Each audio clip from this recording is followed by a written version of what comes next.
আজকে আমি তোমাদের সাথে সম্পূর্ণ ভুলে ভরা একটি ভিডিও শেয়ার করতে যাচ্ছি। তো প্রায় সব ক্রাফটাররাই এই জিনিসটা মেক করেছে, তাই ভাবলাম কেননা আমিও ট্রাই করি। এজন্য আমাদের লাগবে ক্যালেন্ডারের তার। বাঁকা তারটাকে টেনে টুনে কোনো রকম সোজা করে তার মধ্যে মাস্কিং টেপ লাগিয়ে নেব। দেন পেন্সিল দিয়ে মন মতো পাতার শেপ দিয়ে কেটে নেব।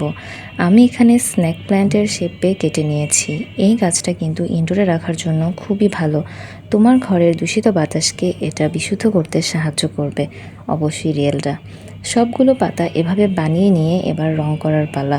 মোটামুটি রিয়েলিস্টিক লাগে এভাবে আমরা পাতাটাকে রং করে নেব।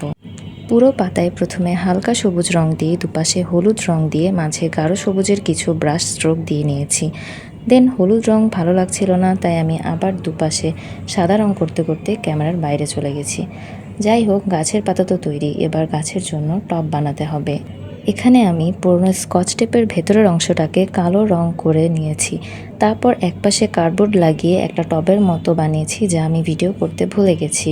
এরপর ললিপপের কিছু স্টিক গোল্ডেন কালার করে ফেভিকল দিয়ে লাগিয়ে দিলাম, যেহেতু আমার গ্লুগান নেই। তারপর টবের ভেতরে যেই না ককশিট ভরতে যাব, অমনি ফেভিকল তার আসল চেহারা দেখিয়ে দিল। গ্লুগান মনে হচ্ছে একটা কিনতেই হবে। যাই হোক, গ্লুগান কেনা পর্যন্ত তো আর অপেক্ষা করা যাবে না, তাই আপাতত 5 হারা ফুলের টবে আমাদের ইনডোর প্লান্ট দাঁড়িয়ে আছে। আর একটু রিয়েলিস্টিক লুক আনতে কিছু পাথর অ্যাড করে দিলাম। ভিডিওটা কেমন হলো জানিও। ভালো লাগলে অবশ্যই লাইক, কমেন্ট, সাবস্ক্রাইব করতে ভুলো না।